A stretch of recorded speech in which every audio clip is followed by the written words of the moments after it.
आपण मैंने आम मैंने समस्ते श्रीमद् भगवद गीता पढ़ी एवं हिंदू धर्म बा सनातन धर्म से भाई आउ एक पुस्तक है दुर्गा सप्तशती चंडी।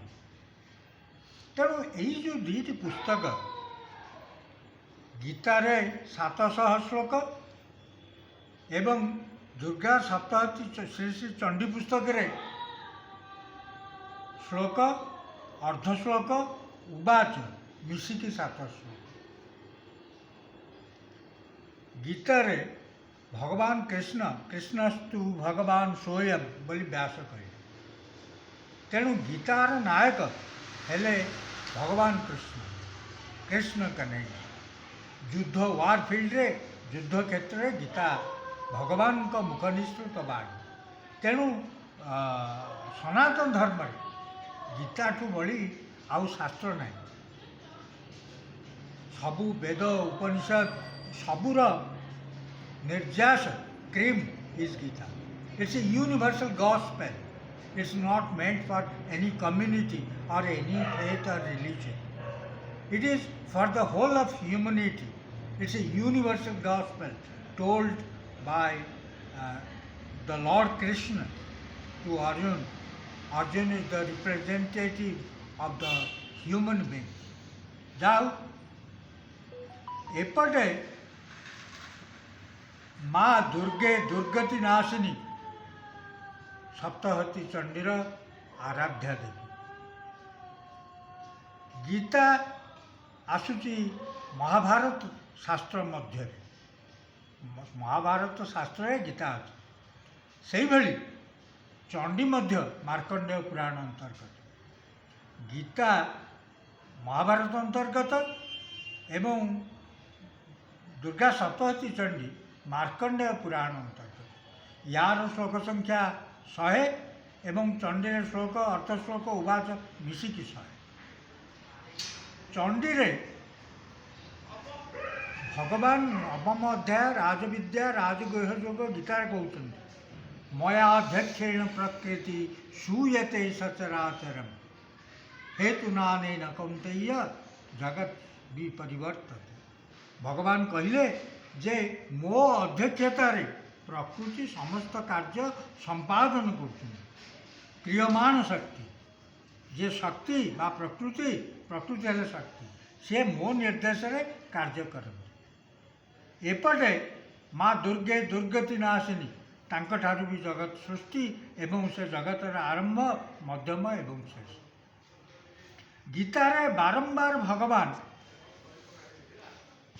कर्मण्ये बाधिकारस्ते माँ फलेषु कदाचन भगवान सकाम कर्म कथा कहना सदा बेले निष्काम कर्म कथा कहते से जो भगवान कहते कर्मण्ये अधिकार कर्म मनुष्यर अधिकार अच्छे आमर अधिकार अच्छे माँ फलेषु कदाचन फल अधिकार नहीं फलटा भगवान का सी दिए। किंतु आपण चंडी देखु चंडी कौन है ना राजा सुरथ एवं समाधि वैश्य ये जो दुई जन माँ पचारे सुरथ राजा को जे तमें मो ठार कौन बासा बर मु दवाई अच्छी कौन आशा कर ना माँ मोर राज्य मु फेरी पाइबी शत्रु दमन करी। माँ कहले ठीक अच्छे तुम तुम राज्य फेरी पाइब शत्रु दमन हम एवं तमें मनु मनु होकरी गोटे मनंतर रही। एपटे समाधि वैश्यर वैराग्य आसी जाता से कहला माँ मत मुक्ति प्रदान करते मत जीवन चक्र मुक्ति कर दियो। माँ ताकू मुक्तिर मार्ग देखे। तेणु चंडी हूँ सकाम एवं निष्काम कारण सुरथ राजा राज्य पाइले ये कारण चंडी लिखाई भुक्ति मुक्ति प्रदाय स्वर्गापवर्गते देवी नारायणी नमस्ते। स्वर्ग एवं अपवर्ग अपवर्ग शब्द अर्थ लिबरेशन मोक्ष। तेणु दुर्गे दुर्गति नाशिनी माँ बा प्रकृति बा जहाँ को पराविद्या कहा जाए जे कॉन्शियसनेस या देवी सर्वभूतेषु चेतनेत्य विधीयते विष्णुमायति शब्दिता से विष्णुंकर माया शक्ति एवं चैतन्य शक्ति कॉन्शियसनेस। तेणु चंडी रे आपणकर ଯେତେବେଳେ ମା ବଦ୍ଧ କରୁଛନ୍ତି ମହିଷାସୁରକୁ ଗର୍ଜ ଗର୍ଜ କ୍ଷଣ ମୂଢ଼ ମଧୁ ଯାବତ୍ ପିବାମ୍ୟାମ, ଯେ ଗର୍ଜୁତା ମୁଁ ଯେ ଯାଏ ମଧୁପାନ କରୁଛି ବା ମଦ୍ୟପାନ କରୁଛି। ତେଣୁ ମା ଯେଉଁ ଶକ୍ତି ଯେଉଁ ମଦର ଫୋର୍ସ, ସେ କହୁଛନ୍ତି ହେ ଦେବତାଗଣ, ଯଦି ସ୍ୱର୍ଗରେ ମଡ଼କ ପଡ଼େ 12 ବର୍ଷ ଧରି ବୃଷ୍ଟି ନ ହୁଏ, ତାହେଲେ ମୁଁ ଶାକମ୍ଭରୀ ଶାକ ହେଇକି ତୁମର ଜୀବନ ରକ୍ଷା କରିବି। ତେଣୁ ଏଠି ଶକ୍ତି, ସେପଟେ କୃଷ୍ଣ, ତାଙ୍କର କୃଷ୍ଣଙ୍କର ଶକ୍ତି ଯେ ମାୟା ଶକ୍ତି, ଏବଂ ଚଣ୍ଡୀ ଗୋଟିଏ ପକ୍ଷରେ ସପ୍ତହତୀ ଚଣ୍ଡୀ, ଗୋଟିଏ ପକ୍ଷରେ ଗୀତା, ଗୋଟାଏ ପରେ ନିଷ୍କାମ କର୍ମ, ଗୋଟାଏ ପକ୍ଷରେ ସକାମ ଏବଂ ନିଷ୍କାମ କର୍ମ। ତେଣୁ ଏପଟେ 7 ଶ୍ଲୋକ, ସେପଟେ ମଧ୍ୟ ଶ୍ଲୋକ ଅର୍ଦ୍ଧ ଶ୍ଲୋକ ଉବାଚ ମିଶେଇକି ବି 700। ଗୀତାରେ ଯେମିତି ଭଗବାନ ନାୟକ, ଏଠି ମା ଦୁର୍ଗା ହେଲେ ନାୟିକା।